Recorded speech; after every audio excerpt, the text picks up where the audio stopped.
आप इतने कम टाइम में एक्सरसाइज कैसे कर पाएंगे? बहुत टाइम कम है। एसआईआर भाई, जो लोग जो अपना एड्रेस चेंज कर लिए उनको क्यों आप पूछ रहे हैं बर्थ सर्टिफिकेट? माइग्रेशन होता है, अब क्या करेंगे वो लोग? मैं हैदराबाद में बैठा हूं, तेलंगाना के मुख्तलिफ गांवों से हर मेरे ऑफिस को कभी 10 लोग कभी 20 लोग बिहार के आते हैं कि हम यहाँ पर लेबर हैं, बताओ हम क्या करना चाहिए। अब उनके पास पैसे भी नहीं है वापस जाने बिहार को। परेशानी वो होगी क्योंकि लॉ तो बोल रहा है कि उनको रहना पड़ेगा वहां पर।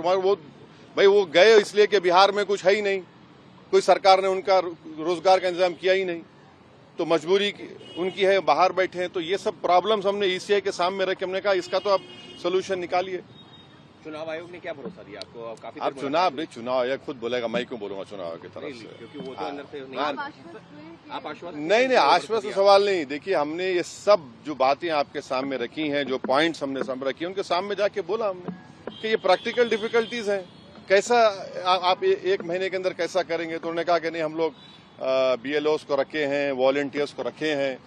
तो ये इसका डिफिकल्टी ये है कि जल्दबाजी में अगर 15-20% लोगों के नाम भी मिस हो गए और फिर आप देखिए मिस जब हो जाएंगे तो उसका सिटीजनशिप का मामला हो जाएगा। ये तो आप वही तो आसाम का डिओटर हो जाएगा फिर।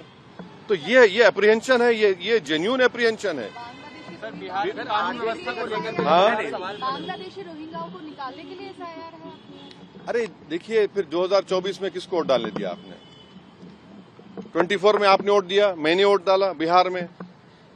हमारा देखिए, एक सिनारियो विजुअलाइज करिए आप लोग।